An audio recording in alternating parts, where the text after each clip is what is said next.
नमस्कार दोस्तों, स्वागत है आप सभी का हमारे यूट्यूब चैनल पर एक बार फिर से। और आज का जो हमारा वीडियो है बहुत ज़्यादा इंटरेस्टिंग और कलरफुल होने वाला है। क्यों? क्योंकि हम पढ़ने वाले हैं जीवन कौशल, और वो भी इधर उधर के नोट्स से नहीं, बल्कि आप देख सकते हैं कि भारत सरकार की आधिकारिक बुक से। तो चलिए स्टार्ट करते हैं। सबसे पहले हमें ये देखना है कि इस बुक में है क्या, या ये आपके सिलेबस को कवर कर पाएगा कि नहीं।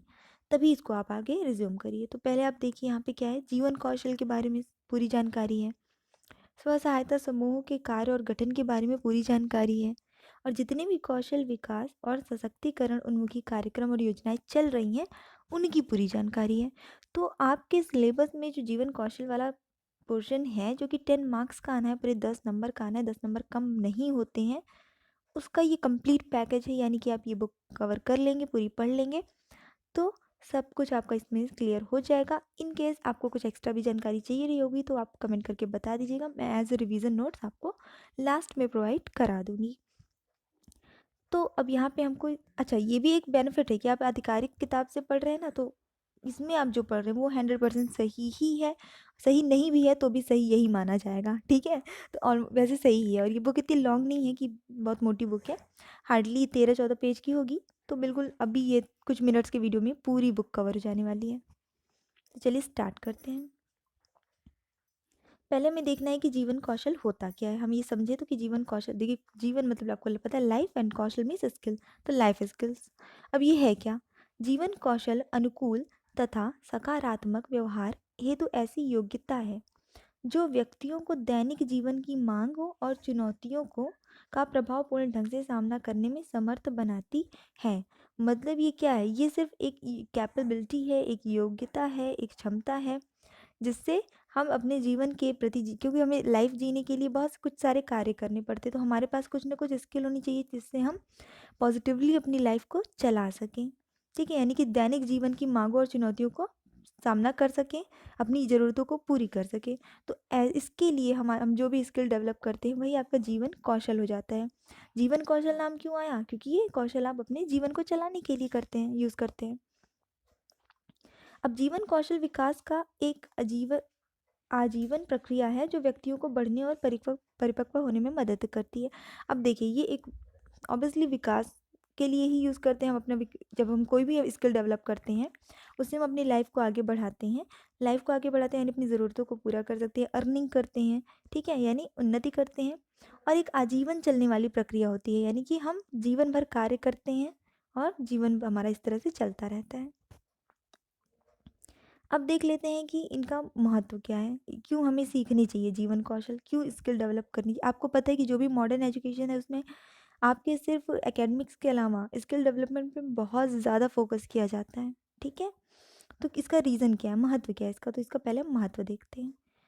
तो पहला आपका क्या है? चुनौतीपूर्ण स्थितियों का सामना करने के लिए इस क्षमता का निर्माण करना। भाई कभी कोई भी चैलेंज लाइफ में आ जाए, लाइफ का कोई भरोसा नहीं होता है, तो हम प्रिपेयर्ड रहें कि हाँ कोई चैलेंजेस आएंगे तो हम उससे उसका सामना कर सकते हैं। निर्णय लेने में आत्मविश्वास विकसित करना, ठीक है। हम कोई भी डिसीजन तभी ले पाएंगे जब हमारे अंदर कॉन्फिडेंस होगा, और हमारे अंदर कॉन्फिडेंस कब होगा? जब हमारे अंदर कोई ना कोई टैलेंट होगा। सीधी सी बात है। नेक्स्ट आपका है विद्यमान अवसरों का पूर्णतम उपयोग करने के लिए समर्थ बनाना, ठीक है। जो भी हमें अपॉर्चुनिटीज़ मिली उसका हम उपभोग कर सके, यूज़ कर सके। अपॉर्चुनिटीज़ तो बहुत मिल जाती हैं लाइफ में, तो हमें पता चलता है कि हमारे पास तो ये, हमें ये तो आता ही नहीं, हमारे पास तो ये स्किल है ही नहीं, ठीक है, या हम डिसीज़न नहीं ले पाते हैं।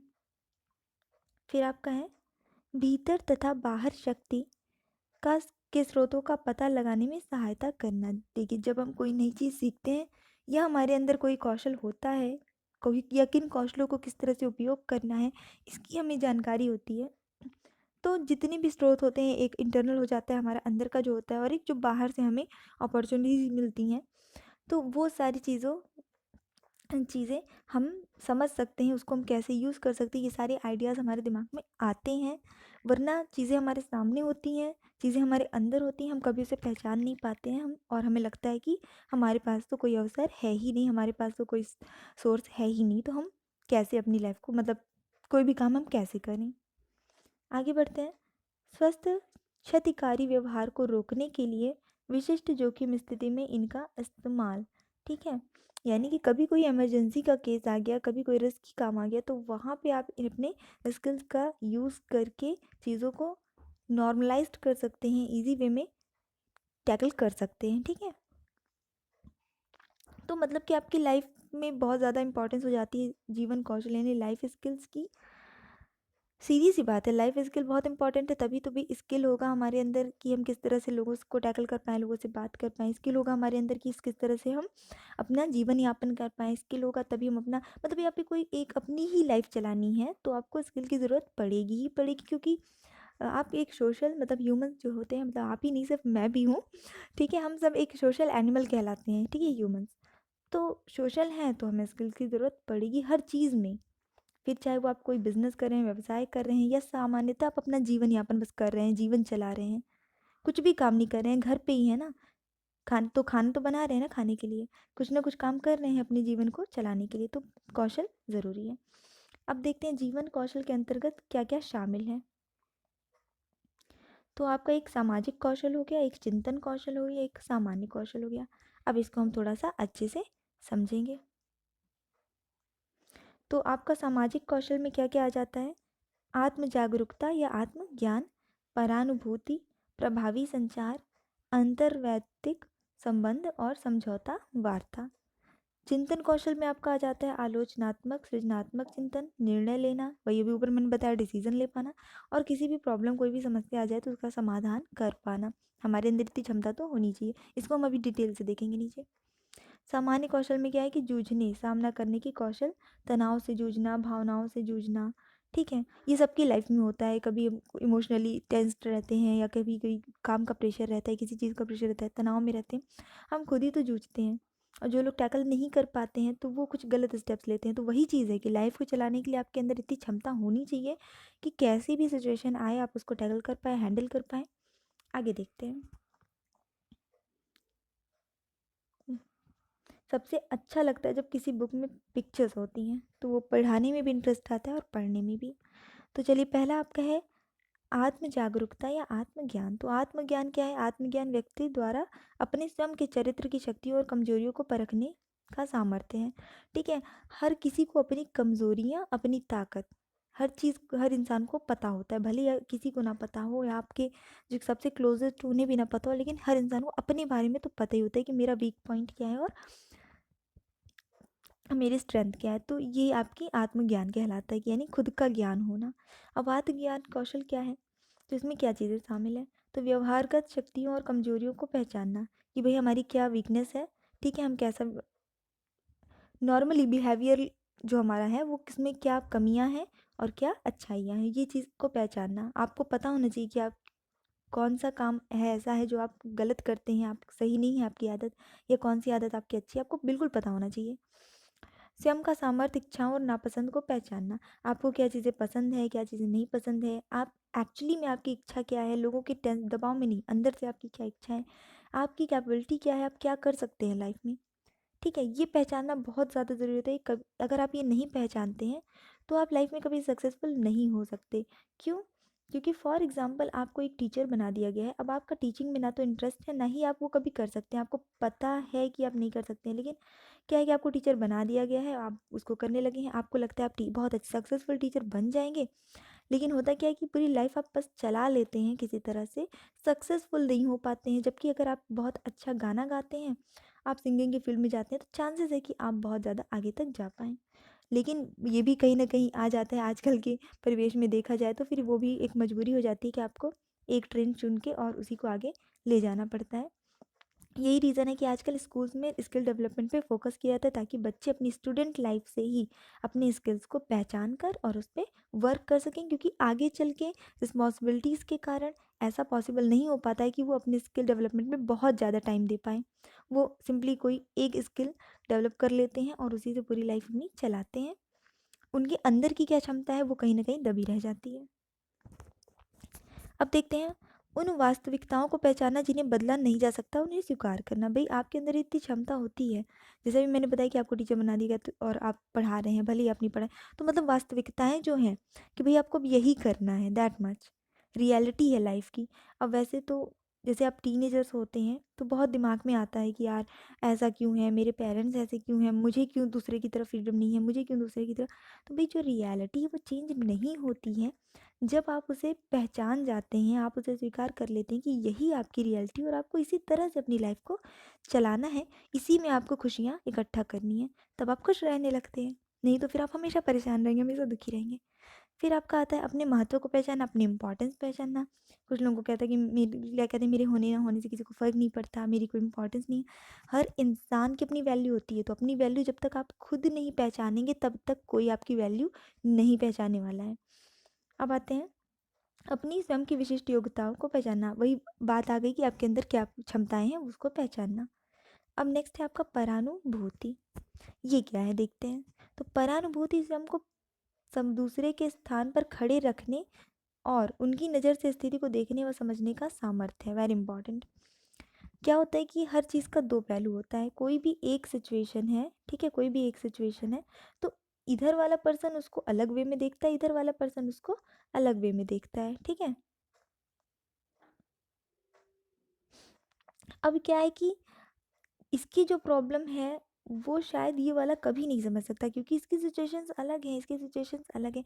तो आपके अंदर ये क्षमता कि आप खुद को उसकी जगह पर रख कर, उसकी सिचुएशन में रख कर उसकी प्रॉब्लम को समझ सकें, महसूस कर सकें और तब उसका निराकरण कर पाए, तो ये आपका हो जाता है परानुभूति, यानी दूसरे की सिचुएशन की अनुभूति कर पाना। क्षमता बहुत इंपॉर्टेंट है क्योंकि तभी आप किसी को सही सलाह दे सकते हैं, सही एडवाइस दे सकते हैं या किसी की प्रॉब्लम सॉल्व कर सकते हैं जब आप परानुभूति कर पाएंगे। वरना एडवाइस तो सब इतना इतना दे दे रहते हैं, ये ऐसा कर लो वैसा कर लो, लेकिन कोई नहीं जानता कि रियल सिचुएशन सामने वाले की क्या है। जब आप उसे समझेंगे तभी आपका एडवाइस उसके काम आएगा।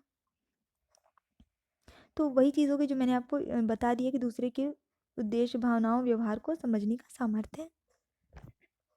देखिए थोड़ा सा डिटेल से इसको समझिए क्योंकि कुछ मिनट्स की वीडियो में ना ये आपके 10 नंबर का क्लियर हो जाएगा, तो बिल्कुल भी स्किप मत करिएगा। और फाइनली इतनी अच्छी बुक्स मिल ही गई है तो पढ़ लेते हैं डिटेल से। अपने विचारों को मौखिक या लिखित रूप से स्पष्ट व्यक्त करने का सामर्थ्य संचार प्रभावपूर्ण बनाता है। देखिए प्रभावी संचार, कम्युनिकेशन बहुत ज़्यादा इंपॉर्टेंट है। आप विश्वास नहीं करेंगे कि लेकिन जो पुराने ज़माने का टाइम था या फिर अभी एक जनरेशन गैप आने के बाद मैक्सिमम फैमिलीज़ में, मैक्सिमम रिलेशनशिप्स में, मैक्सिमम जगह पे जो 90% प्रॉब्लम्स क्रिएट होती हैं वो सिर्फ़ और सिर्फ कम्युनिकेशन गैप की वजह से होती हैं। यानी हम अपनी बात प्रभावपूर्ण ढंग से नहीं बता पाते हैं सामने वाले को या शेयर नहीं कर पाते हैं, तो वहाँ पे ही क्या है, सामने वाला भी कोई अंतर्यामी नहीं होता। आप दूसरे की बात नहीं जान सकते, दूसरा आपकी बात नहीं जान सकता है जब तक संचार ना हो। और संचार भी, कम्युनिकेशन भी कैसा होना चाहिए, पॉजिटिव वे में होना चाहिए, इफेक्टफुल होना चाहिए।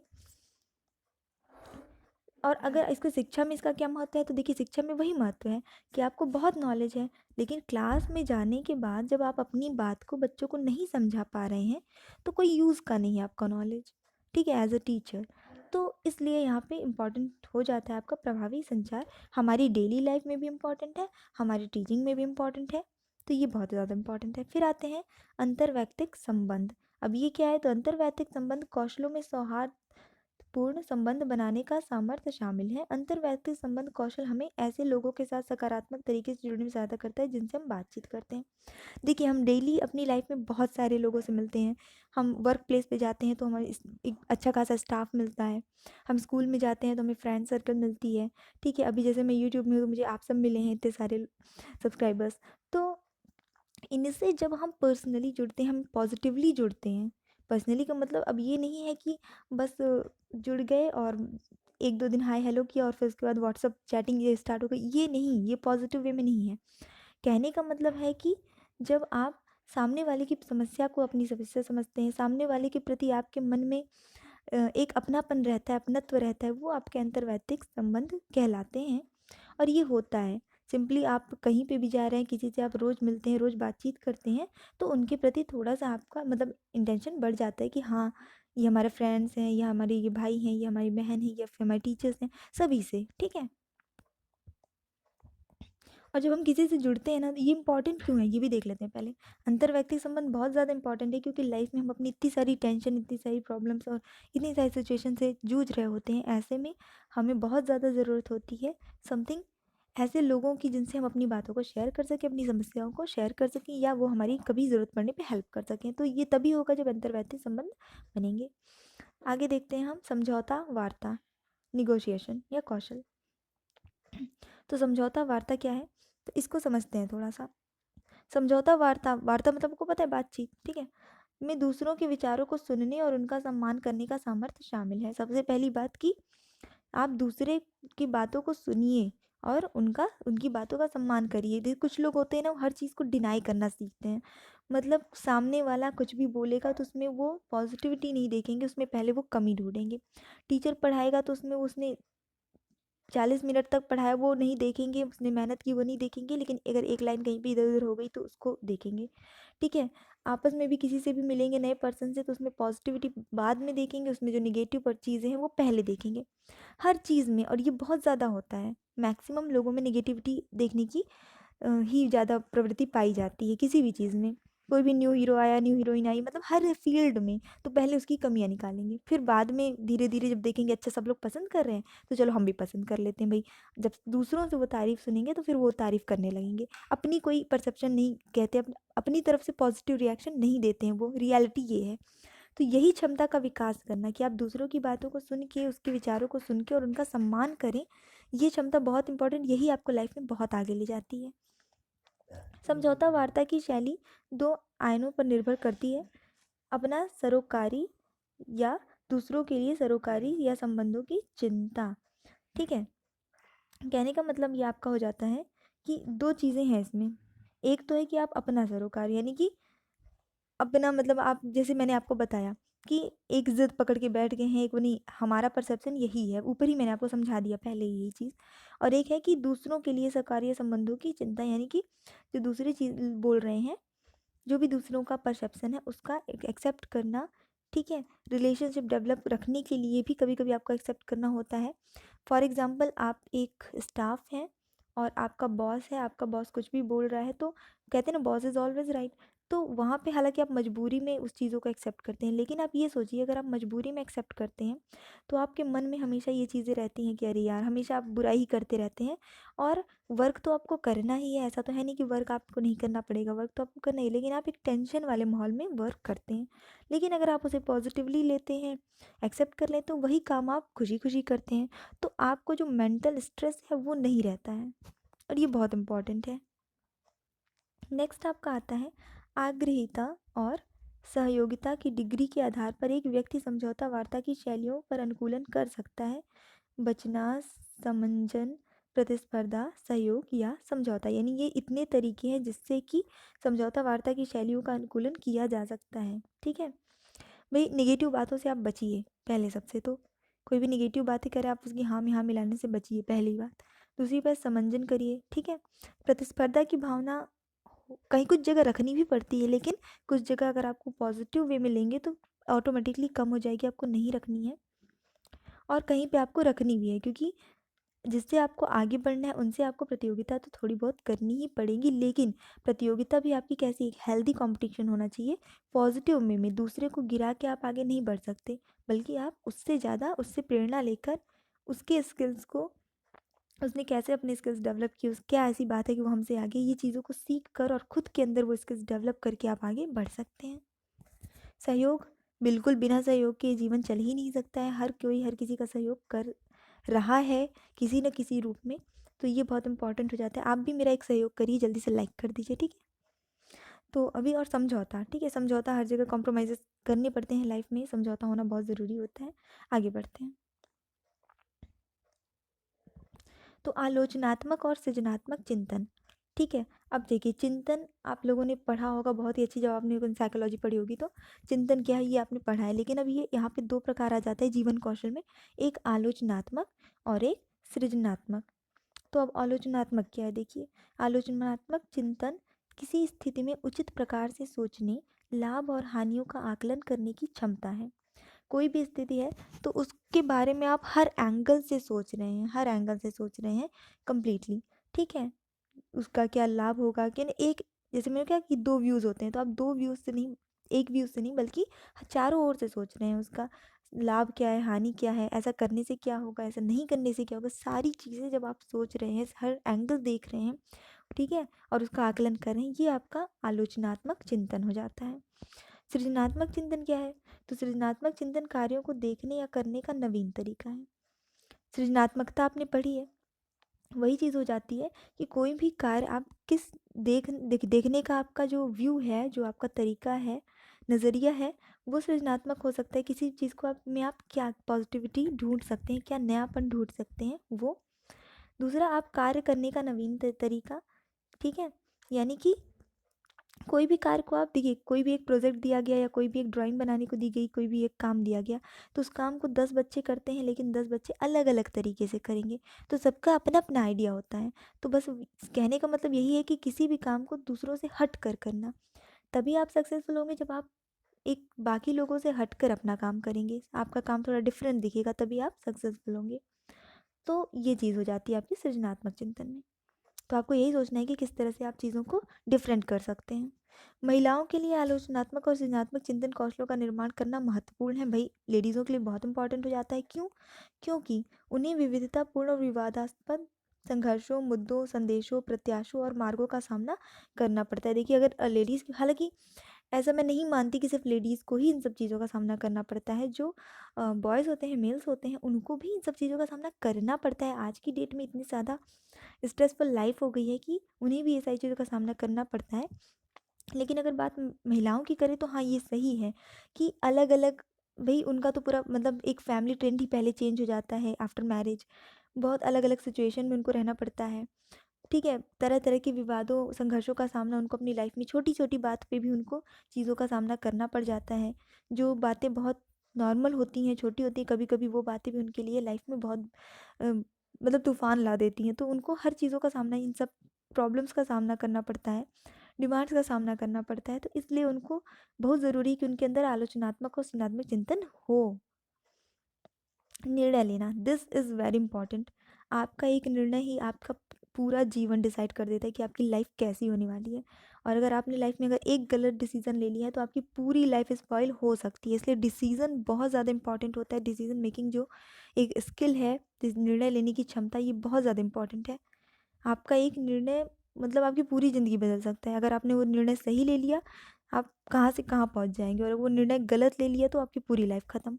तो निर्णय लेना एक ऐसी योग्यता है जो उपलब्ध समस्त सूचनाओं का इस्तेमाल कर, और निर्णय हम लेते कैसे हैं, देखिए, भाई जितनी भी अवेलेबल इन्फॉर्मेशन है, हमें जितनी ज़्यादा जानकारी होगी चीज़ों के बारे में, तभी तो हम सही निर्णय ले पाएँगे। हमें जानकारी ही नहीं है तो हम निर्णय नहीं ले पाएँगे। हमें पता होना चाहिए कि जो भी परिस्थितियाँ हैं, जो भी सूचनाएँ हैं, या जो भी हम करने जा रहे हैं, वो उसकी लाभ क्या है, उसकी हानि क्या है, ये काम कैसे करेंगे, ठीक है। यानी कि हर तरह से, चारों एंगल से उसके बारे में सोचने के बाद, जानकारी इकट्ठा करने के बाद हम डिसीज़न लेते हैं कि हमें ये काम करना है या नहीं करना है। तो यही क्षमता आपके अंदर होनी चाहिए, ना कि किसी के कहने से आपको निर्णय लेना हो कि किसी ने कह दिया भाई ये कर लो, इसमें बहुत ज़्यादा वो है, आपने वही काम करना स्टार्ट किया, आगे चल के आपको पता चला हम तो बेवकूफ़ बन गए। तो ऐसा कुछ भी नहीं। निर्णय लेने की क्षमता आपके अंदर खुद की होनी चाहिए, और इंसान को अपने निर्णय खुद ही लेने चाहिए, और लाइफ में लेने पड़ते भी हैं। लोग सिर्फ एडवाइस देते हैं, जब आपका काम बिगड़ता है कोई साथ नहीं देता, इसलिए आपको अपने डिसीजन खुद लेने चाहिए। अब आप आता है निर्णय लेने से पूर्व हमें चाहिए कि हम जान हमारी कि हम लिए जाने वाले निर्णय की प्राथमिकता, समझ और उसकी परिभाषा के बारे में, परिणामों के बारे में जानें। वही चीज़ है, कोई भी डिसीजन लेने से पहले आप कभी लाइफ में कोई गलत काम नहीं करेंगे अगर आप कुछ भी करने से पहले एक बार ये सोच लें कि ये काम करने से क्या होगा। अब इसको पॉजिटिव वे में लीजिए। अब ये मत कहिए कि हमको पता है कि एग्ज़ाम देने से हम फेल हो जाएंगे, तो हम क्यों एग्ज़ाम दें। ऐसा नहीं, इसको पॉजिटिव वे में लीजिए कि अगर हम एग्ज़ाम देंगे, हम पास हो गए, ठीक है, हमने हमारी तैयारी उतनी स्ट्रांग नहीं है, लेकिन इन केस हम पास हो गए तो क्या होगा।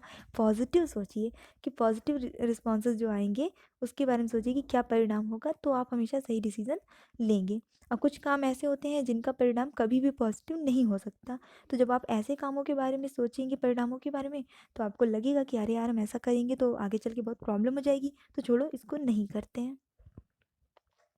अब आ जाते हैं नेक्स्ट, समस्या का समाधान। समस्या का समाधान कैसे करना है। समस्या का समाधान कठिन या चुनौतीपूर्ण स्थितियों का पता लगाने और उनका सामना करने के लिए और उनका समाधान ढूँढने का सामर्थ्य है।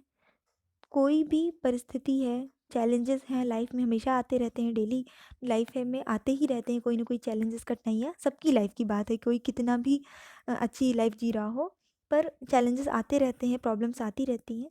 तो उनका सामना करने और उनका समाधान ढूंढने में का सामर्थ्य है कि अब कोई मुसीबत आ गई तो बस हम वही मुसीबत लेके बैठ गए, अरे ये क्या हो गया, अब तो कुछ हो ही नहीं सकता मेरी लाइफ में। नहीं, आप उनको टैकल करिए, उनको हैंडल करिए, उनको फेस करिए और उनका समाधान भी आप ही को ढूँढना है। कोई इसका समाधान नहीं करता है, कोई किसी की प्रॉब्लम का सॉल्यूशन नहीं देता है, सिर्फ़ हाँ, एडवाइसेस दे सकता है, लेकिन सॉल्व आपको अपनी प्रॉब्लम खुद करनी होती है। तो ये क्षमता आपके अंदर खुद की होनी चाहिए कि आप समस्या का समाधान कर सकें। तो किसी समस्या कथन के लिए मात्र 5 क्यों प्रश्न समस्या का कारण का पता लगाने में सहायता करते हैं। यानी क्यों, कोई भी समस्या का समाधान करना है तो आपको एक ही क्वेश्चन पूछना है अपने आप से, क्यों। क्यों प्रश्नों की श्रृंखला, ये 5 प्रश्नों की श्रृंखला है, ठीक है। तो क्यों प्रश्नों की श्रृंखला किसी भी समस्या के संबंध में अंतर्दृष्टि उपलब्ध करा देती है। एक बार समस्या का कारण समझ में आ जाए तो समाधान ढूंढना आसान हो जाता है। जब आप कोई समस्या आई, फॉर एग्ज़ाम्पल अभी जैसे मेरे चैनल पे है कि सब्सक्राइबर्स नहीं बढ़ रहे हैं, तो मुझे सोचना चाहिए क्यों नहीं बढ़ रहे हैं।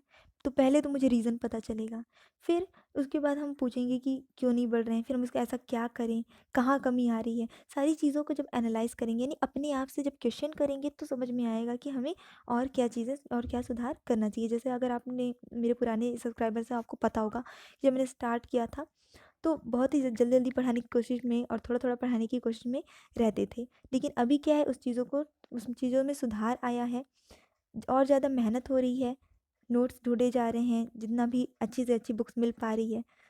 वीडियोज़ ठीक है, 5 मिनट की जगह 15 मिनट चल रहे हैं, लेकिन चीज़ों को अच्छे से क्लियर करने की कोशिश कर रहे हैं। आपके जो फीडबैक्स आते हैं उस पे पॉज़िटिव रिएक्ट करके और सुधार करने की कोशिश की, तो ठीक है, अब चीज़ें अच्छी चल रही हैं और बहुत खुशी होती है कि आपके लिए मेरे वीडियोस यूज़फुल हो जाते हैं। तो आगे बढ़ते हैं।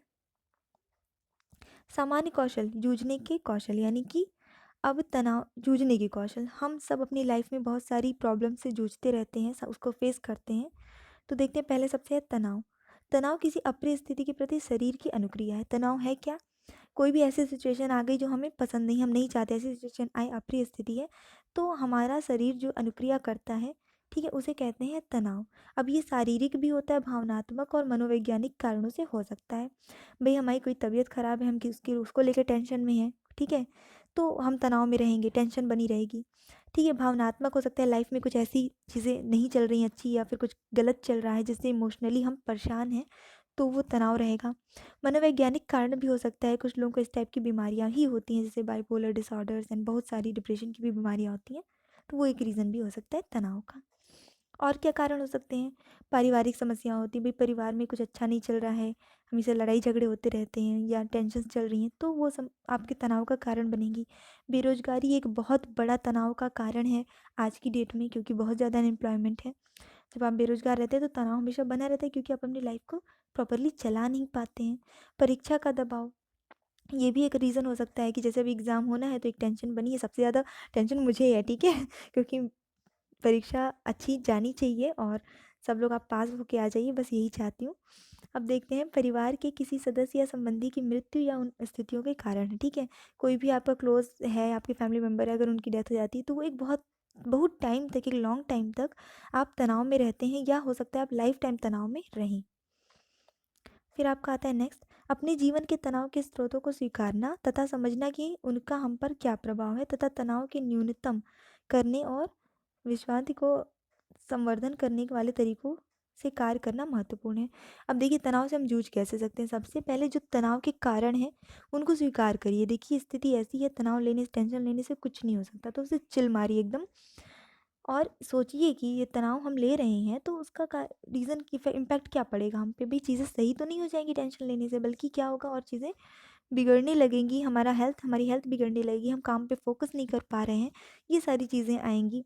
तो अब आप फिर ये चीज़ें हो गई, तो आपने कारण जान लिए, उनको स्वीकार कर लिया। अगर सुधार सकते हैं तो सुधार लीजिए, कारण को का निवारण हो सकता है तो हो जाए। पर कुछ कारण कभी-कभी ऐसे होते हैं कि जिनका निवारण नहीं हो सकता है, तो ठीक है, उस स्थिति को आप स्वीकार करिए। तनाव का क्या बुरा प्रभाव आप पे पड़ सकता है, उसके बारे में जानिए और फिर उस तनाव को आप कैसे कम कर सकते हैं, उसके तरीके ढूँढिए और ये क्षमता अगर आपके अंदर है, तो आप टेंशन में, डिप्रेशन में नहीं जाएँगे और ये आपके लिए बहुत ज़्यादा इम्पोर्टेंट है कि किसी भी सिचुएशन में आप डिप्रेस्ड ना हो। अब देखते हैं भावनाओं से जूझना यानी सामना करना।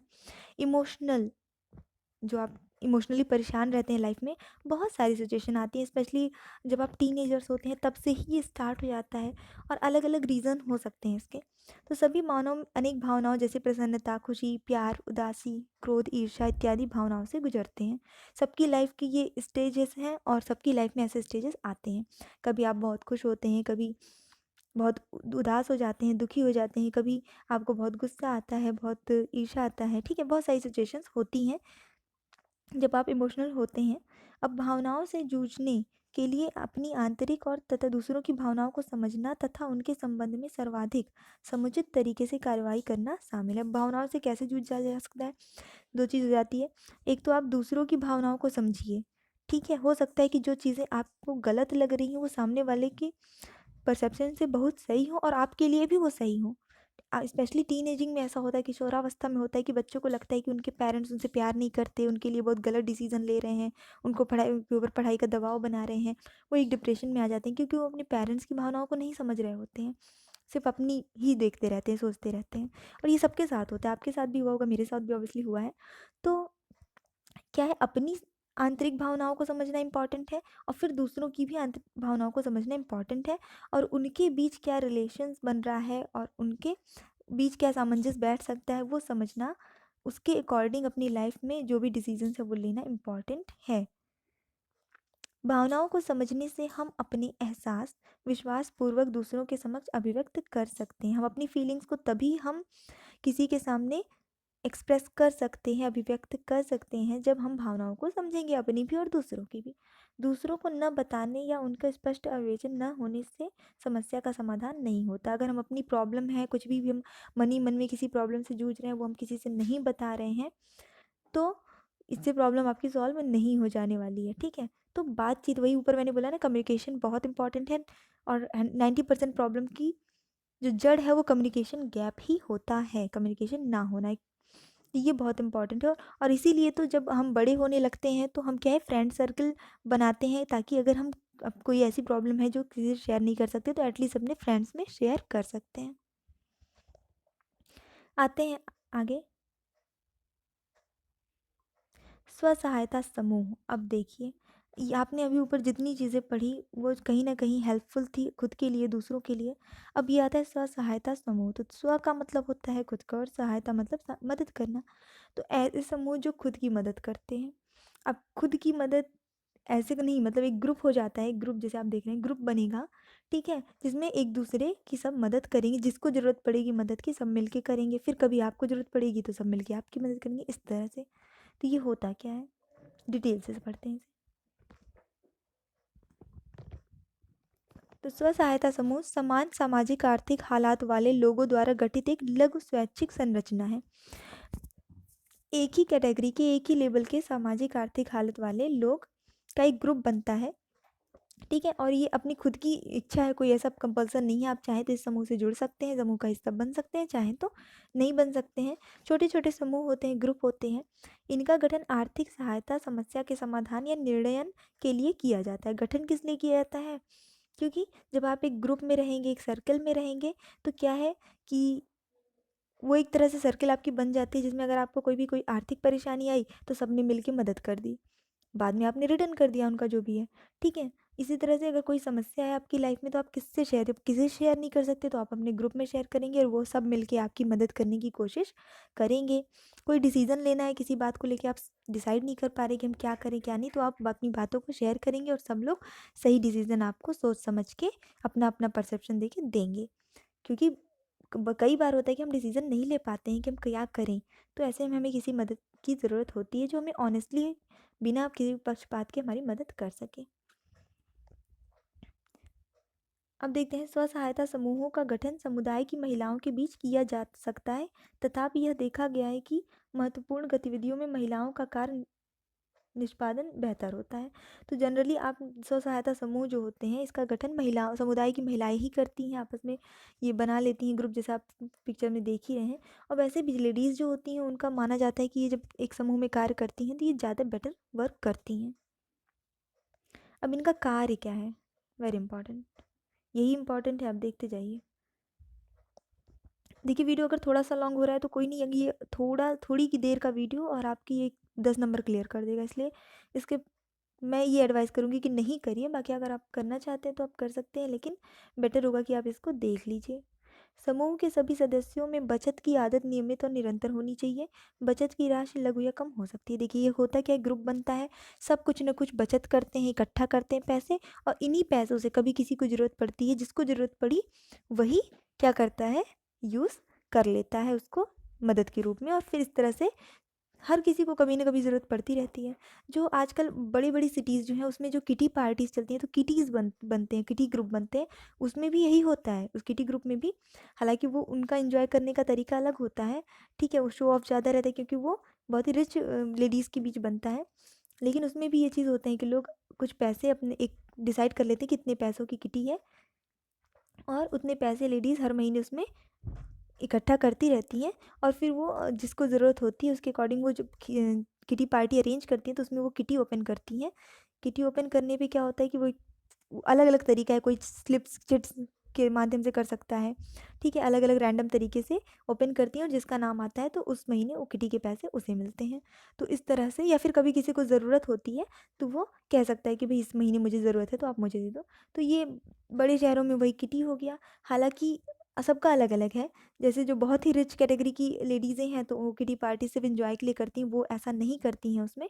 लेकिन जैसा कि मैंने छोटे शहरों में, मतलब मीडियम शहरों में, ना छोटे ना बड़े, ठीक है, वहाँ पे जो मैंने किटी पार्टीज़ देखी हैं, तो वहाँ पे किटी जो बनती है तो पार्टीज़ अलग चीज़ हो गई, वो एंजॉय करना हो गया, और जो किटी बनती है उसमें एक सेविंग जो की जाती है वो ऐसे की जाती है। तो ये लेडीज़ें जो होती हैं वो बहुत ही ना तो इतनी ज़्यादा हाई फाई, इतनी ज़्यादा रिच हैं कि बहुत ही किसी फिल्म बैकग्राउंड से बिलोंग कर रही हैं ना या कुछ, लेकिन पुअर भी नहीं होती हैं, किसी अच्छे रेपुटेटेड पोस्ट पे वर्किंग वुमेन होती हैं वो। तो अब ये बचत इसका मेन होता है। फिर आपका प्रत्येक समूह के प्रत्येक सदस्य का आदर्श वाक्य पहले बचत बाद में उधार, ये होना चाहिए। यानी कि क्या, ये इंपॉर्टेंट है, ठीक है, सभी सदस्य का आदर्श वाक्य ये होना चाहिए कि पहले बचत, यानी पहले सेविंग करो और फिर उधार। फिर आपका समूह के सदस्य यह सीखते हैं कि बचत के माध्यम से बड़ी मात्रा में नगद धन राशि कैसे संभाला जाता है। बैंक ऋणों के वो के बारे में जानकारी उपयोगी हो सकती है। तो पहली बात, तो जब सब मिल के सेविंग करते हैं, देखिए अकेला इंसान कुछ नहीं कर सकता। ये एक समूह में मान लो 20 महिलाएं हैं, ठीक है, और एक महिला हर महीने सिर्फ 1,000 रुपये ही बचा सकती है, या आप 1,000 भी नहीं, आप सिंपल 100 ही देखिए। तो 100 रुपये में कोई कार्य नहीं हो सकता है, लेकिन जब 20 महिलाएं 100 रुपये बचाती हैं तो आपका बन जाता है 2,000 रुपये। तो 2,000 किसी के लिए यूज़फुल हो सकते हैं एक महीने में, है ना। अब आगे आते हैं आंतरिक उधार। वही चीज़ जो मैंने आपको बताया कि बचत का इस्तेमाल सदस्यों को ऋण देने के लिए, जब कभी किसी को ज़रूरत पड़ी तो उसको ऋण दे दिया जाता है। और लेकिन इसमें क्या है कि इसका लेखा जोखा प्रॉपरली होना चाहिए, किसने कितनी डिपॉजिट किया है, बचत की है, किसको उधार दिया गया है, कितनी ब्याज लगानी है, दर देनी है, ये सारी चीज़ों का लेखा जोखा ये खुद ही समूह के मेंबर्स करते हैं आपस में ही। और ये बैंक में बचत खाता भी खोल सकते हैं कि उसे एक बैंक में सेविंग करें, आपस पास में रखने की बजाय। फिर आपका स्व सहायता समूह के सदस्यों को बैंक से ऋण लेने की और उनकी अदायगी करने में समर्थ बनाना, यानी कि वो बैंक से भी ऋण ले सकें और उनको भर सके ऋण को, इसके लिए भी उन्हें सक्षम बनाना इसका उद्देश्य है। आ जाते हैं समस्याओं पर चर्चा करना। तो समस्याओं पर, यानी कि वही जो ऊपर मैंने बताया कि किसी भी तरह की समस्या है, कोई भी प्रॉब्लम है, चाहे वो सामाजिक हो, चाहे वो आर्थिक हो, चाहे वो पारिवारिक हो, जो भी चीज़ हो, ठीक है, या वो कुछ नया बिजनेस करना चाह रही है, कुछ उत्पादन कार्य करना चाह रही हैं, कोई नई योजनाएं आई हैं, तो इनके बारे में यहाँ पे चर्चाएं होती हैं, वो चीज़ों को अच्छे से समझ पाती हैं, जान पाती हैं, और उसके लिए वो क्या करना चाहती हैं वो डिसाइड कर पाती हैं।